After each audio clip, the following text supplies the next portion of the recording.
Yeah, I can make a video on this. Yes, today we're talking about loading screens. You love, no, tolerate them? I'm sure we can all agree no one likes to wait. Like watching this video, first you had to wait for it to come out, and then you had to sit through the loading for it, maybe an ad or something, and it's taken me months to get around for this, so my girlfriend's waiting even longer because we gave you this idea months ago, and now you're having to wait for me rambling through this. So, yeah, no one likes to wait. That's been established. Even if you're someone who's really patient, that doesn't mean you like waiting. That just means you're better at waiting than everyone else. And that's something the next generation of consoles are hoping to change with the Xbox Series X and the PlayStation 5. They're hoping to eliminate loading screens entirely for better gameplay experience. You won't have to wait to play Ratchet and Clank anymore. You just have to, have like £500 for a new system, and games are increasing in price. But with the new consoles getting rid of loading screens potentially forever, I feel like we're forgetting a specific beauty of video games. The fact that developers know we're going to have to wait for a while, so they put in these little neat touches to loading screens that have really gone underappreciated over the years. So why not talk about them before they're inevitably gotten rid of forever, probably because nobody likes them. Let's start off with icon in the corner to signify loading. Why was this a good idea again? Okay, so this is probably the most common loading screen you're ever going to find. If you can even call it a screen, it's more just a GIF to say like, yep, we're loading. You could also say like loading bars like this because it's just a physical indicator to show you how much something has loaded, even if it doesn't matter because you know it's going to spend ages on that last 5%. Generally, games use these screens when there's a small bit that needs to load, and it's not going to take overly long, but it's just to let you know that your game isn't frozen, your progress is being saved, please stay on the line, your call is very important to us. Now, I'm not going to go fully into depth into a whole bunch of different examples, because this is kind of like a simple concept. Just a few notable ones. Like, I love when these little screens change depending on what's happening. Like Animal Crossing, depending on the season, it's going to change this little island, and occasionally you're going to see a fish, or if you're going to someone else's island, this island turns into a plane because you're going somewhere else. Persona 5 does something similar, where depending on which world you're in, Joker will either be in his normal school outfit and glasses, or he'll be in his Phantom Thief outfit and mask. Which doesn't make any sense. I can wear a mask and glasses at the same time. Why can't he? Now, Pokemon Sword and Shield does this too. There's a transition when you're going from one area to another using fast travel, and it just lets you know that it's taking a minute to load. But you see, there's an issue here. You see that little pixel? Maybe you can't. Maybe I'll zoom in a little bit. You see that one pixel right there? That's probably not a big issue, right? It's just, it's something that's just there, right? No.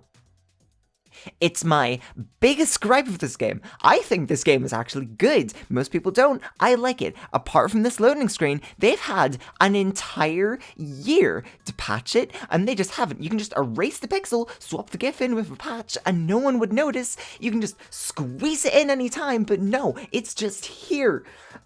All the time. Yeah, for anyone who didn't realize this before, I'm sorry for ruining the game for you. Now for some fun facts. Did you know that the cross bomb explodes in the shape of a cross? I would have never known that. A common trend I've seen, and more so with modern games, is that while the game is loading, you'll have a fun fact relating to the game, a brief tutorial about certain aspects, a control overview, stuff like that. Now, is any of this stuff essential? No, but I think it serves its purpose well, and I've actually learnt a few things I wouldn't have learned otherwise.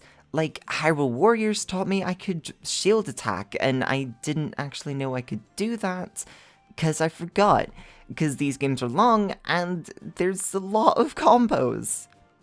And if we stick with Zelda, Breath of the Wild has such a good loading screen. It seems basic, but hear me out. This screen has those, whoa, did you know this thing we told you already? But it also shows you stats, how many collectibles you've obtained, the divine beasts you've collected, which are your main objective throughout the game. And like, this is small, sure, but it's helped me out a ton. I've been able to see my progress while I'm waiting so I can plan out what I want to do next. And it seems like such a simple thing, but it's something games have done for ages, which is actually super helpful. Even the original Super Mario Brothers. Look at this. Look how many Miis I have. I can't believe there were 3 of me! Now, the next example of a loading screen is something I'm going to call the Bethesda example. Basically, you take a high-quality in-game model, put it on a screen, maybe with a little factoid, and boom! Loading screen. Now, Bethesda loading screens seem to take a while to load, probably because of how large these worlds are and how many different things it's loading. But these models are quite nice to play around with, so I don't mind these. It's kind of neat to see what these models are like up close that you wouldn't normally see in gameplay. And this exact same format was used in LEGO City Undercover, which I didn't think was a Bethesda game, but then again, I'm also the person who's writing a script on loading screens, so what do I know? Yeah, Bethesda doesn't, own this format. Spider-Man could be seen as doing something similar to this. Bethesda games always use this. Skyrim, Fallout, it just seems to be a trend. I don't know where else to put this, but you know that splash screen when you're opening up a game and it's usually, really nice artwork that you could print out and put in your wall? I've noticed this with a lot of PS4 and Wii U games, this poster-esque screen, it's really good. I mean, I have no clue what this means, but I cannot wait. These definitely take a bit of time to make, and while some of them can be so simple, you're definitely going to see some of these screens take a ton of time and effort to show something that you're going to see several times while you're playing through the game. And the most special one of these, they stick with me for a while. But okay, I don't think I'm ever going to convince everyone on this. Loading screens are just something else in the way of playing our most beloved games. We spend all day working and we have to wait more to play a game? Gross. But what if you could play a game while waiting for your game to load? Honestly, any game which features an interactive loading screen is pretty much a 10 out of 10 in my book. Rayman Legends, you beat the crap out of your friends and you get a free hit. Fire Emblem 3 Houses, you use the power of motion controls to move an 8-bit byleth across the loading screen, you press B to jump, you get little tips and tricks, or even which character is popular that month. Truly, the game for everyone. Hyrule Warriors Age of Calamity even improves on the original because you get a little interactive guardian and it's really cute and you can do loads of fun things and you get more characters added to the screen as it goes along in addition to tips and tricks. It's perfect.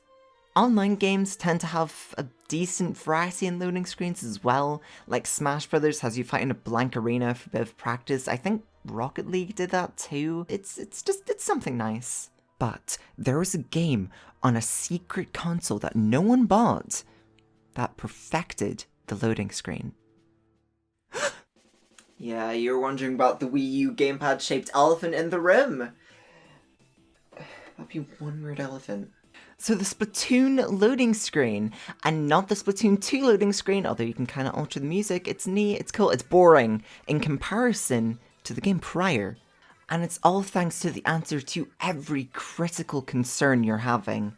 The Wii U gamepad. While you're in a lobby waiting for more people to join, the gamepad becomes like a central hub to 4 games that only you can see. The game itself came with Squid Jump, which was kind of like Doodle Jump. You know Doodle Jump, right? That's not old, is it? Is Doodle Jump old? Then there are 3 other games you can unlock with Amiibo. Squid Racer with the Inkling Boy Amiibo, Squid Ball with the Inkling Girl Amiibo, which I will figure out how to play sometime, and finally Squid Beats with the Inkling Squid Amiibo. This one was so good it became its own separate minigame in Splatoon 2, but you can't play it on the loading screen, so therefore it's inherently worse, because I don't know if you realize this, but it's kind of been the big trend for the past 10 or so minutes. Probably not for that much longer though. And those are just a few examples of some loading screens in video games over the years. And overall, no one wants to wait. Nobody likes to wait. Nobody wants to be patient, but computers have to compute. Things need to happen before you can do them. It's just a fact of life. But don't worry, it will be entirely worth it to play Eminem Shell Shock for the PS1. Maybe. I'm honestly really impressed with how some games handle their loading screens. I mean, it's such a minor part of a game and it goes so underappreciated that people don't even bring light to them sometimes. But that's why I wanted to bring attention to this, because there are some excellent loading screens. And if I missed any more, just let me know, because I'm oddly passionate about this sort of mundane thing. And you know what? I'm tired of multi-billion-dollar corporations telling us what we want. I love my PS3, and no lack of loading screens is going to convince me otherwise.